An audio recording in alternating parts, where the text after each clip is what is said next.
Lesson 3. The Self According to Sociology and Anthropology. So first things first, we have to define the differences between sociology and anthropology.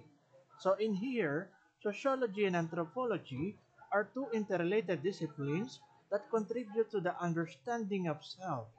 Sociology represents the self as a product of modern society. It is the science that studies the development, structure, interaction, and collective behavior of human beings. Whereas anthropology is the study of humanity. This broad field takes an interdisciplinary approach to looking at human culture, both past and present. The following set of sociologists and anthropologists offer their views about self. So now we have to differentiate clearly the anthropology and sociology. So anthropology emphasis on culture and its physical and social characteristics, kinship, language, religion, gender, and art. Whereas on sociology emphasis on society and its origins and development, such as social classes, institutions, and structures social movement. So, ang focus kapag ka sinabi natin anthropology is individual level. So, ibig sabihin, mas focus siya sa certain group of people, something like that. So, kaya nakalagay dito, emphasis on culture. Ibig sabihin, halimbawa, kapag ka under ng anthropology, so we have to study the specific culture. Let's say, for example, Maranao culture. So, in that way, so ikaw ay maninirahan doon sa kultura na yon, makikisama ka doon, kakain ka ng pagkain ng mga Maranao, okay? So, ikaw ay mag-stay in doon, okay, for several days or even few weeks. Tapos, ayun, tutulog ka doon nakasama nila. So, kumbaga, ang idea is you have to study, alright, study their culture. So, dyan ngayon papasok sa anthropology. Kasi nga, it studies human more at the individual level. Okay, kumbaga, specific lang na grupo like indigenous culture nga eh. Alright, that's what we're talking about. So, anthropology largely concentrate on traditional, small, or indigenous culture. So, yun na nga ang ating binabanggit dyan. Now, meron dyan nakalagay pa mga language, religion, gender, or art. Pag-aaralan mo yon kung anthropology. Depende kung ano yung nakalaan na kailangan mong i-study. So, ganun lang naman siya. Ang focus natin dito is yung kultura. Okay? Whereas kapag ka sinabi naman natin na sociology, emphasis on society and its origin and development, such as social classes, institutions, and structures social movement. So in this case naman, ang ating pinag-uusapan yung society. Yung sociology comes from the word society, So, ating lipunan. Okay? Or maring pwede na rin masabi yung ating komunidad, So, let's say for example, you have to study yung society natin, sa Batangas. You have to know in terms of the social classes or socio-economic status of residing, yung mga tao residing in Batangas area.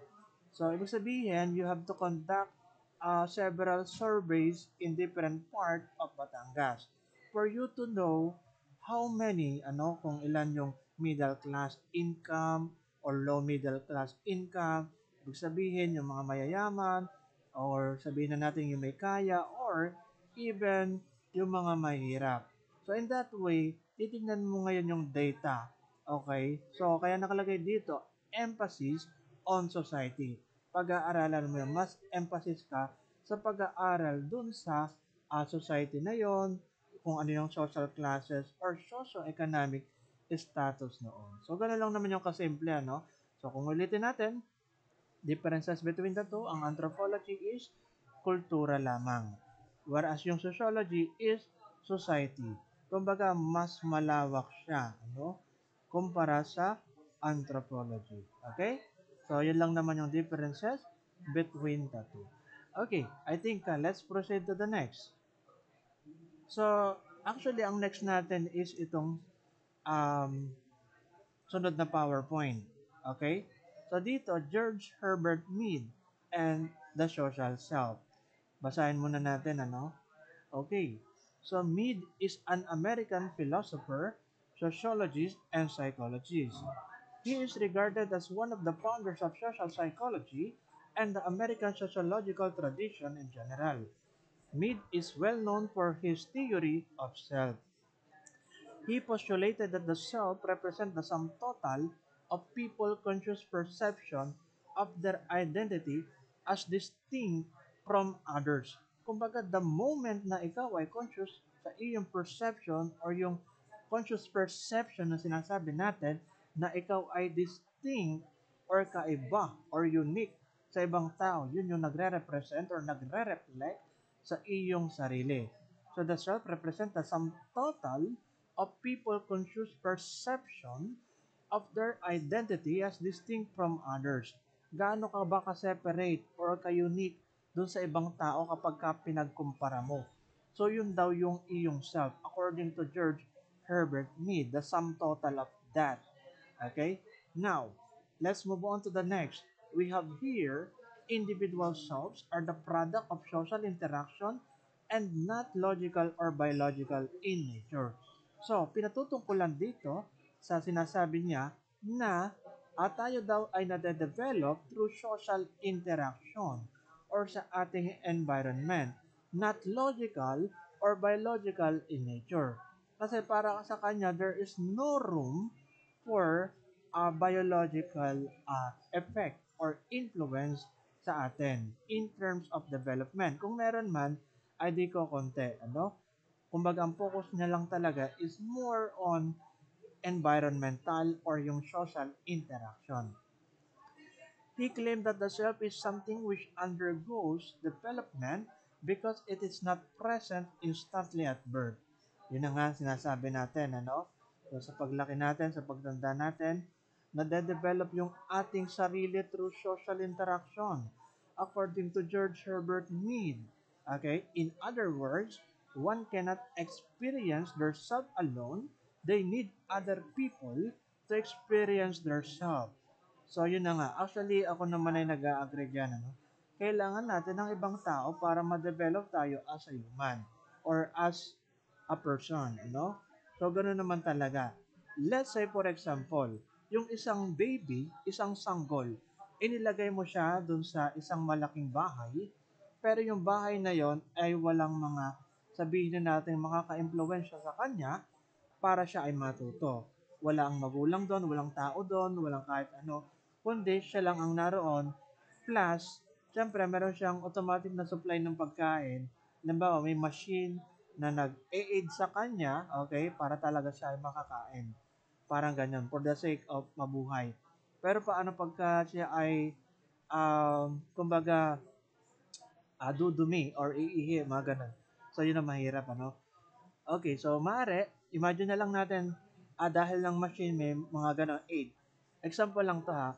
So kapag ganon na nangyari, na yung sanggol ay nasa ganoong condition, is that totally, pagkalaki niya, wala siyang alam na, sabihin na natin language, hindi siya makakapagsalita, okay, so hindi niya alam kung ano ba yung dapat gawin. So, kumbaga nakaasa lang siya talaga dun sa machine, parang ganon. So, ibig sabihin, talagang totally, ang tao, kapag wala siyang, sabihin na nating intervention coming from his or her environment, like social interaction, hindi siya madadevelop. Actually, may storya nga niyan eh. Pero sa ibang lesson yun or lecture, na ang dating, merong tao, okay, inabandonahan siya.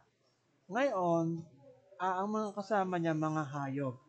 So, kumbaga lumaki siya kasama ang mga hayop. Walang mismong human interaction. And then, anong nagtagal, gumagapang siya na parang hayop, parang aso. Parang ganun. To be specific, aso. Yun ang mga kasama niya. So, kumbaga totally hindi siya maalam magsalita. Okay? or kung ano man, ano, as in ganun. Kung ano lang yung ginagawa ng hayop na aso, pagtahol, ganun din ang ginagawa niya at maging paglalakad. Okay? So, ganun katindi, ano, na yung influence ng ating interaction sa ibang tao ay makakapag-develop kung sino tayo. So, nakalagay dito, symbolic interactionism, the self is created and developed through human interaction. So, ganun lang naman yun eh. The social emergence of self is developed due to the three forms of intersubjective activity. We have the language, the play, and the game. So, tandaan nyo na lang yun ha, yung mga keyword yan. Alright? So, next. He proposed the stages of self-formation. So, tatlo to. Una, we have preparatory stage. At this stage, children's behaviors are primarily based on imitation. It was observed that children imitate the behaviors of those around them. At this stage, knowing and understanding the symbols are important, for these will constitute their way of communicating with others through their lives. So dito, pinapakita sa preparatory stage at the age of 0 to 3 years, ano? So, kumbaga, nade-develop, na shape yung children, yung bata, through imitation. Ibig sabihin kung ano lang yung kanyang nakikita sa kanyang mga magulang in terms of the facial expression, in terms of the body language, so yun yung nagre-reflect sa kanyang learning. So, doon siya natututo through imitation. Okay? So, ganun lang naman yung kasimple. Kaya nakalagay dyan, ano, children behaviors are primarily based on imitation. At this stage, knowing and understanding the symbols are important. So we're talking about the language, we're talking about the symbol, or the body language nga eh. Kaya nga sabi natin na kanina na ganon, based on the body language or facial expression ng kanyang mga magulang, so doon nakasalala yung kanyang pagkatuto. Okay? At the age of 0 to 3 years. Alright? Okay na yan. Kaya kung may makikita kayo, halimbawa, pamangkin ninyo or mare, yung iba sa inyo, kapatid, ano? So, kapag ka ganun, more on panggagaya lamang. Kaya, di ba, um, pagka nag-a-act yung matanda, tapos yung baby, ginagaya niya yon. Exactly. Kung ano yung nakikita niya, no? Di ba, paggalaw ng kamay, ng braso, o ano, gagayahin ng sanggol. Okay? Or toddler. 0 to 3 years of age. Now, I think let's proceed to the next, the play stage. So, nakalagay dito, skills at knowing and understanding the symbols of communication is important, for this constitutes the basis of socialization. Children begin to role play and pretend to be other people. Role taking in the play stage is the process of mentally assuming the process of another person to see how this person might behave or respond in a given situation. So dito, pinatutungkulan sa play stage under the age of 3 years to around 7 years old na ang mga bata, okay, role taking or role playing yung pinagagana dito. So at this stage, once a child reach this stage, he will begin to use his imagination or yung tinatawag nating active imagination. Halimbawa, may kapatid or pamangkin ka na 3 to 7 years of age. So kung mapapansin mo, kapag ka naglalaro siya, kumbaga parang may kausap siya. Okay? So, dun sa kanyang kutse-kutsehan or pagkababae, yung barbidal. Okay? Kumbaga, halimbawa, sa babae, yung barbidal.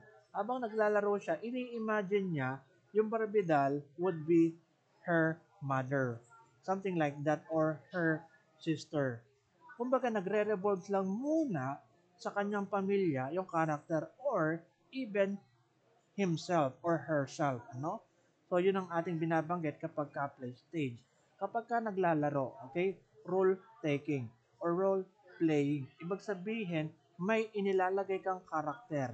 Okay? Parang ganun. Or may piniplay kang na karakter na hindi maring ikaw, maring iba, no? Something like that. Okay? So, yun ang focus natin dyan. Normal lang sa batang maliit, yung ganyan na maglaro na para bang may kausap, okay? May sound effect pa, ano, mga ganun, pagka naglalaro sila.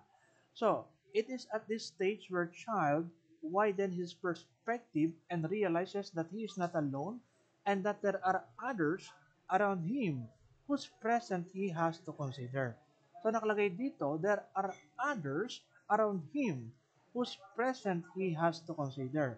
So kung ating babalikan yung ating lecture dun sa super ego ni Sigmund Freud, may nakalagay doon na moral principle. Doon sa moral principle na nakalagay doon, kumbaga madidistinguish natin kung ano yung right at kung ano yung wrong. In that way, dahil nga ng ating konsyensya na nabuo mula doon sa improper behavior kasi nga dahil ng punishment. And because of that, mas nagiging sensitive, mas nagiging aware tayo sa ating bawat ginagalaw or kinikilos at the age of 5 years old. Kumbaga sa ko pa rin siya sa play stage nung 3 to 7 years of age. So yun ang sinasabi natin diyan. Alright? So yun lang naman yun. Kaya nakalagay dyan, there are others around him whose present he has to consider. Nagiging sensitive ka. Nagiging aware ka sa bawat action na iyong ginagalaw. Okay? Sa pagsisimula around the age of 5 years old. Alright? Next. Game stage. So sa game stage, sige, i-flash na muna natin ito, mga nakalagay dito, ano? So nakalagay dito, through the learnings that were gained in stage 2, the child now begins to see not only his own perspective, yun ang sinasabi natin diyan, ano? His own perspective, but at the same time, the perspective of others. In this final stage of self-development, the child now has the ability to respond not just to one, but several members of his social environment. Ibig sabihin, sa game stage, naglalaro pa rin naman yan eh. Pagka mga early part ng game stage, we have 7 years of age, ano? 7 years old, 8 years old. Pero ang paglalaro na niya is mas malawak na. Let's say for example, may kalaro siya na bata, no, na iba. Sa halip na nung siya ay nasa bahay pa, sa PlayStation, naglalaro lang siya ng kotse-kotsehan, okay, ng Barbie, mga ganon, kapag kababae, na nasa game stage na, pwede na siya na maglaro kasama yung ibang mga bata, meron ng rule. Okay, aalamin niya kung ano ba yung mga kondisyon, yung mga rule, okay, na dapat sundin doon sa game na yon. In that way, makikita mo ngayon yung perspective ng others. Kumbaga, mas lumalawig yung perspective mo, okay, yung view mo, okay, sa iyong pagkatao. So, at the game stage, around the 7 years old pataas, kumbaga ang idea niyan, hindi na ang focus mo masyado yung family mo or yung self mo in terms of your environment. But, yung iyong maaring neighbor, yung strangers, or yung mga kaibigan mo outside, ano. So, because of the interaction, okay, nabubuo yung iyong pagkatao through that, na mas malawak na, ano, sa iyo ng mga friends, ano, sa iyo ng mga kapitbahay na bata, okay, mga ganon, something like that. So, yun yung sinasabi natin game stage. Alright? So, next, we have here generalized other. So, kapag ka sinabi natin generalized others, the person realizes that people in society have cultural norms, beliefs, and values which are incorporated into itself. So this realization forms basis of how the person evaluate themselves. So kapag ka sinabi natin generalized other, kumbaga, nare-realize mo nga na, ito pala yung values, ito pala yung standard, okay, sa society na kailangan kong pagbasihan. Because of that, ini-incorporate mo yan sa iyong sarili. Okay, generalized other. The person realizes that people in society have cultural norms, beliefs, and values which are incorporated into itself. So nakalagay dito sa ibaba, the self according to Mead is not merely a passive reflection of the generalized others. The responses of the individual to the social world are also active. It means that a person decides what they will do in reference to the attitude of others but not mechanically determined by such attitudinal structure. Ibig sabihin, hindi sapat na alam mo lamang yung mga values, yung mga social norms, or sabihin na natin yung ating nalalaman, okay, doon sa ating society. Kailangan aktibo tayo. Kumbaga, sabi nga doon sa simpleng kasabihan, action speaks louder than words. Okay? Something like that. Dapat hindi lang ideas natin na alam nga natin na ganito yung belief niyon. Okay? Alam nga natin na ganun yung values nun or cultural norms ng lugar na yon. Something like that. But, the thing is, hindi tayo nagko-confirm or hindi natin ina-apply yung dapat i-apply. Let's say, for example, in terms of beliefs, religious beliefs, ano? So, kumbaga, may kanya-kanya tayong relihiyon. Maring iba sa inyo, Catholic, may iba na born again, may iba na Muslim, or kung ano pa man. So, the thing is, kapag ka in-apply natin itong generalized other in terms of being active, okay? So, kailangan maging sensitive tayo in a way na, syempre, kahit ano man ang religion, o i-respect daw natin. Kahit ano pa man ang gender niyan or beliefs niyan, i-respect daw natin. Okay? Kasi ang tinitingnan natin dyan, regardless of the title, tinitingnan natin yung ginagawa, yung behavior ng tao. Ganun naman talaga sa buhay eh. Okay? Ang hindi natin tinitingnan kung ano yung kanyang, kung saan siya belong na grupo. Kung anong, ano niya, gender niya, kung anong relihiyon niya, para sa akin, hindi yun ang tinitingnan dyan eh. Ang tinitingnan natin diyan, yung behavior na pinapakita ng taong yon. Okay? So, yun ang atin eh. Kumbaga, talagang direct. Okay, next. We have here, nakalagay dito, Mead identified the two phases of self. Okay? The phase which reflect the attitude of the generalized other or the me-self. The phase that respond to the attitude of the generalized other or the I self. So una, sige basahin nga muna natin ano. In Mead's words, the me is the social self and the I is a response to the me. Me defines the me as a conventional, habitual, individual, and the I as the novel reply of the individual to the generalized other. So kapag ka sinabi nating me self, ito yung self mo na tinatawag na social self. So, i-take down notes nyo na lang ha. So, kapag ka sinabi nating me self, ito ay social self mo. Kumbaga, nagre-reflect ito sa social group or sa generalized other. Ibig sabihin, the way you communicate with other reflects who you are as a me self. Sociability ang tinatawag dyan or social self. Whereas kapag ka sinabi naman natin na I, the phase that responds to the attitude of generalized other. So sa I, ito yung individuality mo. Ito yung kapag ka mag-isa ka, ano yung iyong view on certain things. Okay, parang ganon, ano, subjective na ang datingan yan. So individuality or tinatawag din tong materialistic self. Okay, halimbawa kapag ka tinanong ka sa certain issue, so ano yung view mo siya, ano ang view mo doon? So yun ang tinatawag na I self, may individuality ka, meron kang sariling view or perspective about doon sa ganung bagay. So, yun lang naman siya, no? So, yung me, social self, yung I, more on individual self siya or materialistic self. Alright? So, next. Generally, Me's theory sees the self as a perspective that comes out of interaction, and he sees the meanings of symbol, social objects, and the self as emerging from negotiated interaction. Okay, next. So, dito naman tayo kay George Simmel. So, sino ba si George Simmel? Simmel was a German sociologist, philosopher, and critic. He was intensely interested in the ways in which modern, objective culture impact the individual's subjective experiences. In contrast to Mead, Simmel proposed that there is something called human nature that is innate to the individual. So he also added that most of our social interactions are individual motivation. So para kay Simmel, meron tayong tinatawag na human nature. Or kumbaga, likas sa atin na yung certain characteristic or attitude na yon ay namana natin or yung personality na yon namana natin sa ating magulang. Something like that, ano? So, yun si Simmel, which is contrasted or sabihin na nating opposite, ano? O magkaiba, ano? Kay George Mead, na more on environmental. Okay? So, yon. But, the thing is, hindi naman siya pure na si George Simmel na pure na biological. Bagaman sinabi niya, innate to individual, to the individual, yung human nature. Alright.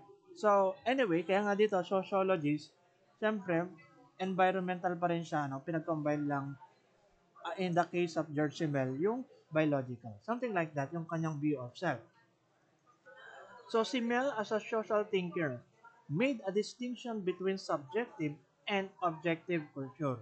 So, nakalagay dito, the individual or subjective cultures refer to the ability to embrace, use, and feel culture.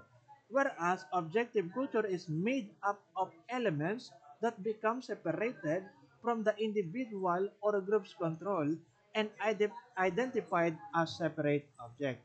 So, kumbaga, i-differentiate natin between the two kapag ka sinabi natin na subjective and objective culture.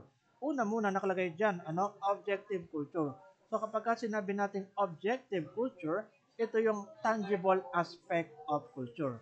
Ibig sabihin, ito yung nahawakan. Let's say, for example, foods, outfit, costume. So, in that way, pagpapakita yan ng objective culture. Let's say, for example, kapag merong mga event. So, kumbaga, part na ng kultura na ganun yung ating kasuotan on that certain event. Kung ano man, yung event na yon. Ano ba yung event na yon? So, marami tayong pwedeng maibigay na example in terms of the different event na kailangan natin magsuot ng ganong kasuotan. So, objective culture ang katawagan, doon kasi merong tangible aspect ng kultura.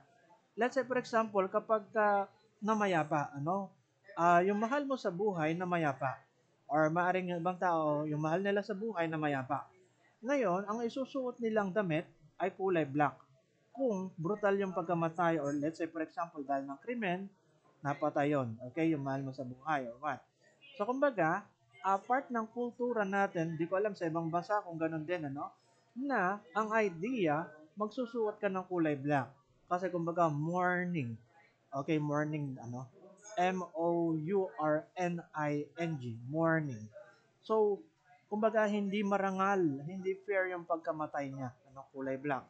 Whereas kapag kulay white, okay, yung suot mo, pagka ikaw uma-attend dun sa program dun um, sa patay, okay, nakikiramay ka, so kulay white, okay, kapag makatarungan naman ng kanyang pagkamatay. Let's say, for example, namatay lang siya dahil sa natural causes like sa sakit. Okay? So, kumbaga, ang point lang natin dito is that yung costume or yung outfit na sinusuot na part ng ating kultura bilang mga Pilipino. I'm not sure sa iba kasing bansa kung ganun din eh. But sa atin, ganun naman, So, sa ibang bagay, sa ibang banda, let's say, for example, in terms of food, okay, ito para maganda yung example natin. So, sa objective culture pa rin siya. So, kapag ka piyesta, part na ng kultura nating mga Pilipino na maghanda ng maraming pagkain. Okay? So, kumbaga, inilalabas ng iyong ina yung mga gintong kutsara. Okay, mga ganun talaga, tuwing mga piyesta. And then, naghahanda sila ng maraming pagkain. Ngayon, syempre, unang priority is mga kamag-anak.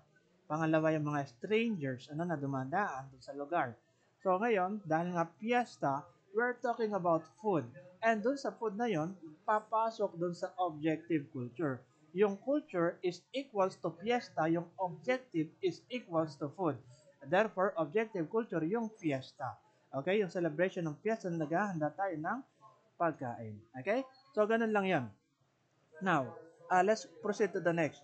So, nakalagay dito, the individual or subjective culture refers to the ability to embrace, use, and feel culture. So, in this case, ang pinag-uusapan naman natin dito yung mga values, attitude, cultural norms in terms of the culture.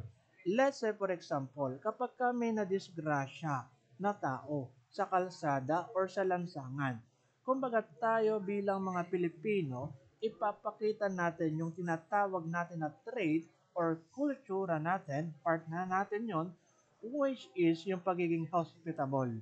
Okay? Pagiging hospitable, ibig sabihin, pagtutulungan natin silang tulungan.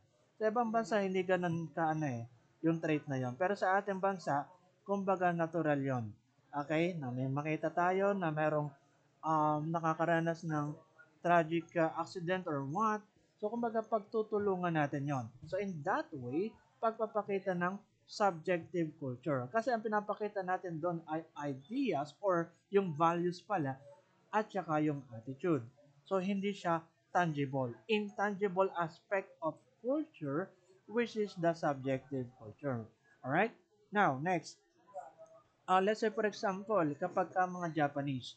So, yung mga Japanese, likas sila ng mga magagalang. So, kapag sila ay nakaharap mo, magbabaw sila ng head. Okay? In that way, part na ng kanilang kultura yon.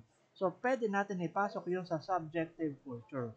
Kasi ang pinapakita natin doon is yung values, yung attitude ng grupo or nung taong yon. Okay?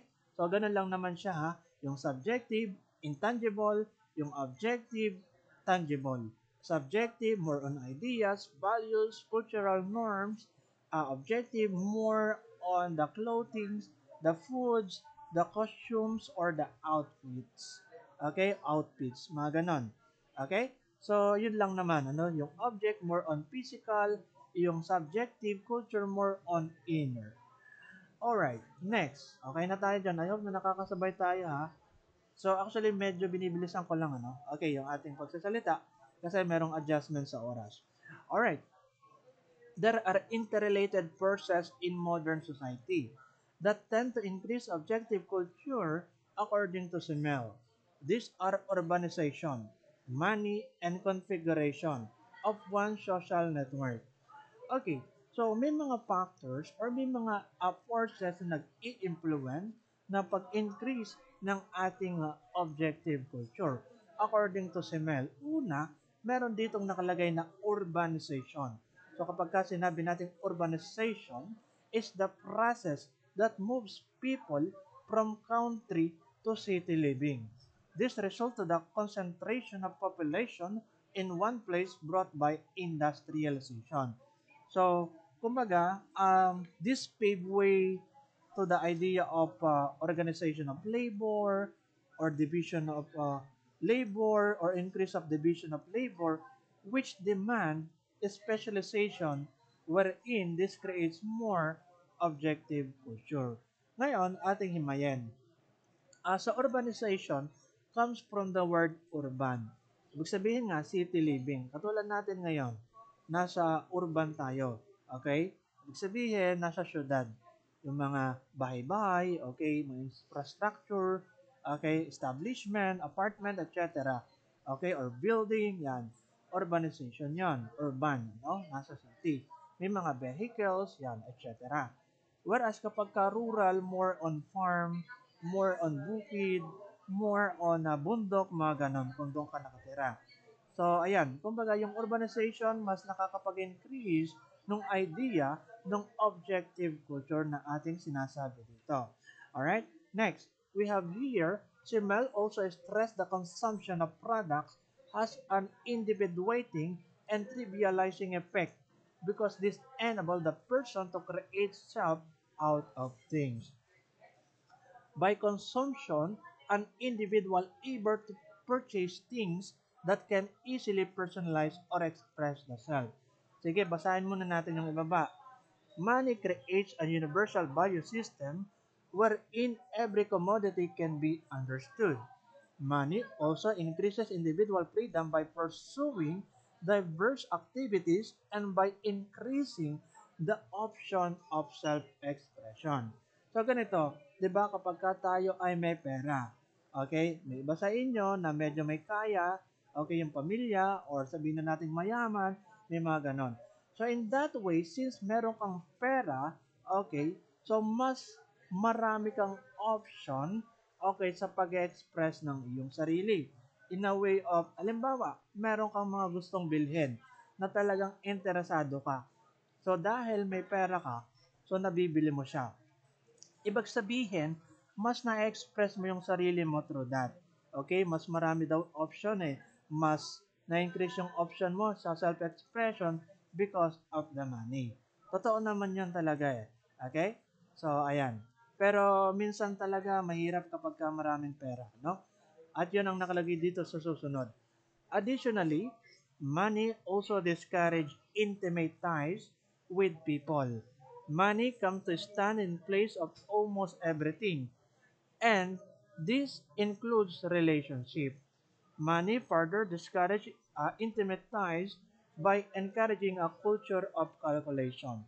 So ganito yan.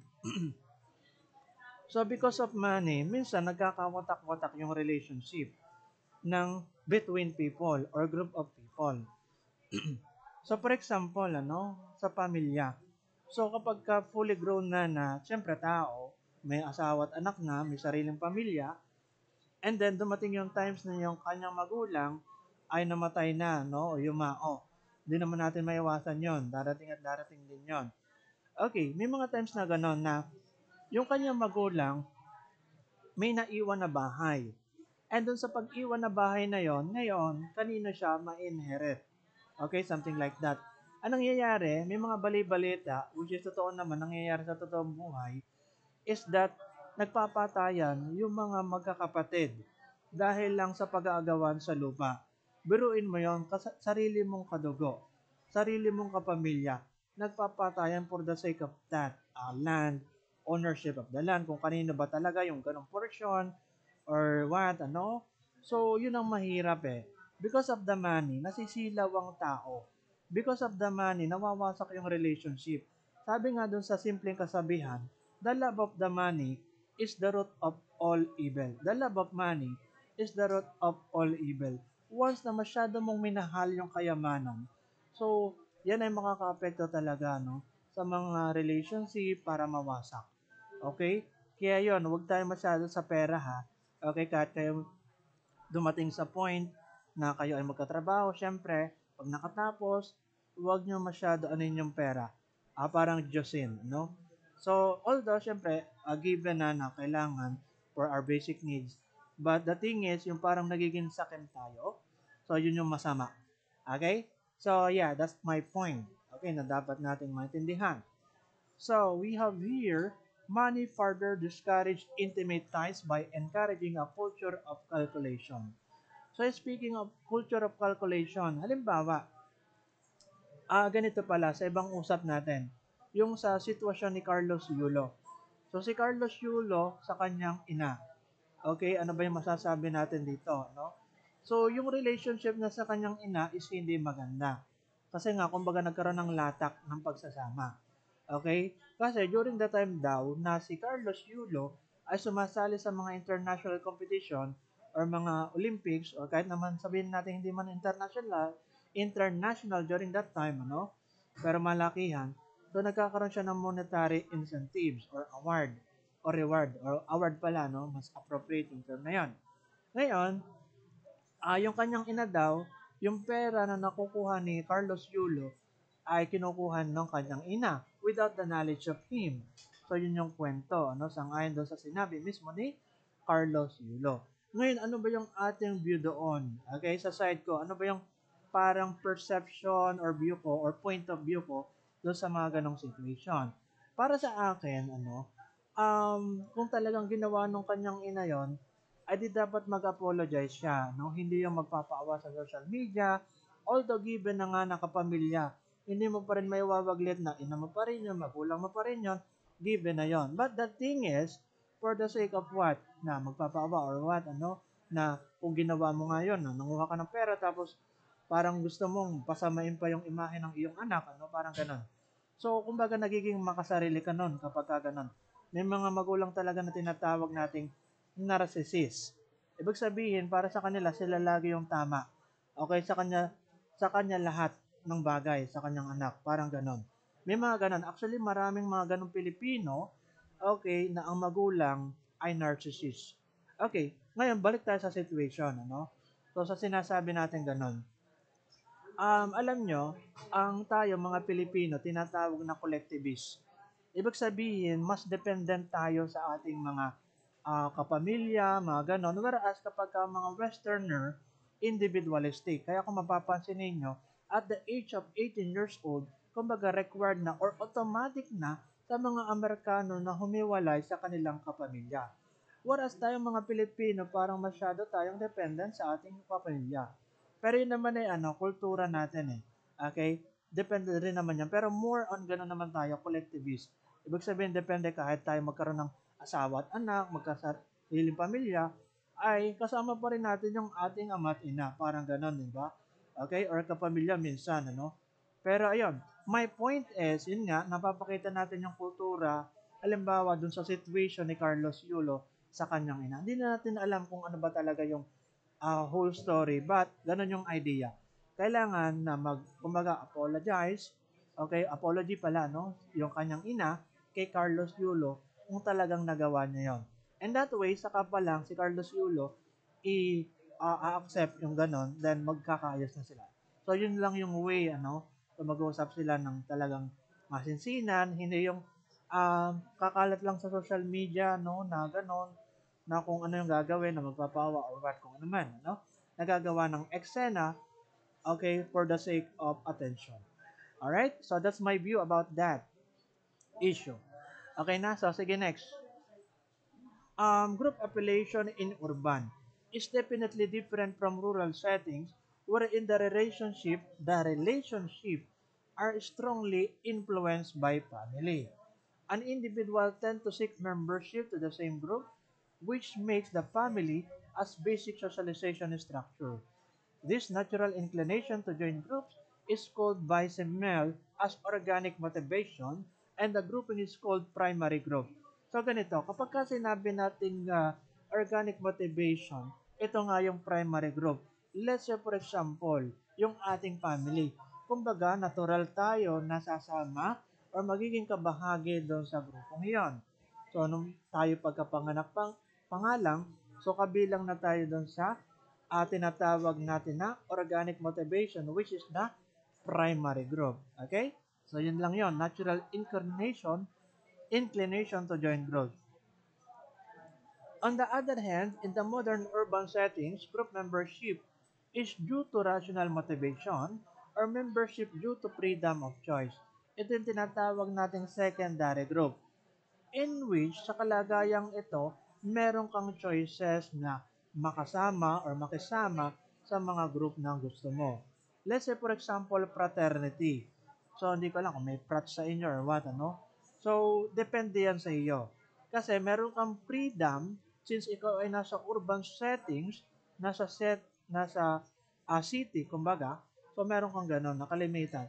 Parang palagay ko sa mga bukid, wala namang ganong ganon or halos walang ganong mga fraternity or kung ano mang mga alliances. Okay? So, something like that. Ngayon, because of that, rational motivation, sumasali ka sa mga ganon. O let's say, mga aktivista, no? May mga student na aktivista, pero hindi ko kayo ina-encourage na maging aktivista, ha? So, nasa choice niyo, bahala kayo sa buhay niyo. Freedom of choice nga eh. Pero dun nga sa UP, University of the Philippines, actually marami daw mga aktivista. Yung iba sinasabi na nire-recruit daw sila ng NPA, kung ano-ano, etc. Para sirahan daw yung gobyerno. Okay, yung mga ganun. So, it depends on you in terms of that rational motivation, kung saan grupo ka sasali, alright? So, yeah. Next. Moreover, Simmel that a complex web of group affiliation produces role conflicts and blasé attitude. Role conflict is a situation that demands a person of two or more rules that clash with one another. Okay? Ibig sabihin dahil masyadong marami yung rules ng isa, nagko-conflict na dun sa isa. Or maaring sabihin na natin parehas yung role ng isa dun sa grupo na yon, nagko-conflict na yung role niya. Something like that, So, blasé attitude is an attitude of absolute boredom and lack of concern. This is the inability or limited ability to provide emotional investment to other people. Para bang wala ka ng pakialam kapag kabilang ka doon sa grupo na kinabibilangan mo. So, ganun lang yung idea ng blasé attitude. Alright? So, yeah. Yun lang yun. Okay na? Okay, sige next. Last. Okay, simplihan na lang natin to ha. Kumbaga, i-summarize ko na lang to. Clifford Geertz. So, sino si Clifford Geertz? Clifford Geertz was an anthropology professor at the University of Chicago. He studied different cultures and explored on the conception of the self. In his writings entitled The Impact of the Concept of Culture on the Concept of Man, on 1966 in his fieldwork at Java Valley and Morocco. So ganun actually nag-aral siya no, the study of the Balinese Balinese people.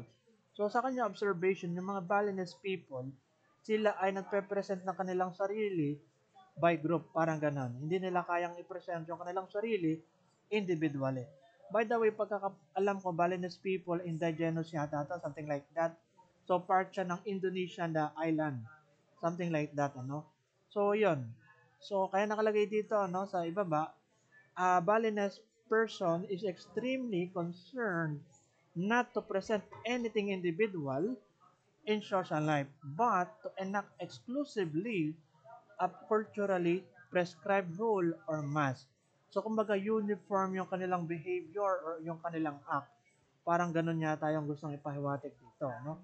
Pero kapag mag-isa sila, yun, nakakaranas sila ng parang anxiety or what, something related to that, no? Okay? So, kailangan magkakasama sila para sila ay ma-present nila ang kanilang sarili or yan, yung mga Balinese person. Now, may tinatawag tayong tick description and tin description. So, kapag ka sinabi natin tick description, provide enough context so that a person outside the culture can make meaning of the behavior. Kumbaga, may obvious na sign or sabihin na natin, ganito pala. Kumbaga, dito sa tick description, maaring may natatagong meaning, okay, or pakahulugan dun sa ganoong sitwasyon. Let's say, for example, in terms of our body language. So, sa ating body language, let's say yung pagkindat. Pagka kumindat ka, may mga meaning yon. Let's say, for example, meron kang tinatago na gustong sabihin. Alam ba, may kausap ka. Ngayon, kumindat ka sa kanya. Tapos may kausap siyang isa. Kumbaga, pinatutungkulan mo dun sa kausap mo na yon na wag sabihin or what, may itago. So, in that way, tick description siya. Provide enough context so that a person outside the culture can make meaning of the behavior. Aside from that, we have tin description, stating fact without such meaning or significance. So, the same example, sa mata. Halimbawa, kumurap ka, wink naman. Yung isa, ano ba yon? Yung isa pala, wink. Tapos ngayon naman, blink. Okay? Pagkurap lamang. So, sa pagkurap mo, wala naman yung meaning. Hindi pag sabihin na kumurap ka, may meaning na yon. Kumbaga, natural occurrence lang siya na ginawa mo. Okay? Stating fact without such meaning or significance. So, we're talking about the body language. Okay? Para ma-differentiate natin between the tick description and tin description. Alright? So, tick, halimbawa nga yung wink, pagkindat, may natatagong meaning. Tin, halimbawa, kumurap ka lang, wala namang meaning behind that. Alright, next. So ito, Indian culture. Para bang pinapakita dito yung tick description. May natatagong meaning kaya kung bakit nila tinatrato yung mga baka, okay, dun sa India, na something sacred, na something parang God. Kasi sa kanilang relihiyon na Hinduism, ganun. Okay, kaya tinuturing nila na special, sacred, inaalaya nila, nilalagyan nila ng bulaklak, ng kung anumang mga props or what. Tapos yung pagkain is something special. Whereas sa Turkish culture or sa normal na kultura, we have tin description. Ito kung saan yung baka ginagatasan lang literally. Wala namang natatagong meaning doon. Okay? So that's the idea of that. Okay na? Sige, next. So, crossing fingers, tick description, may natatagong meaning kasi parang pinapalagay mo, manifesting. You are hoping something na mangyari. Okay? So, something like that. So, ayun lang yung ating discussion.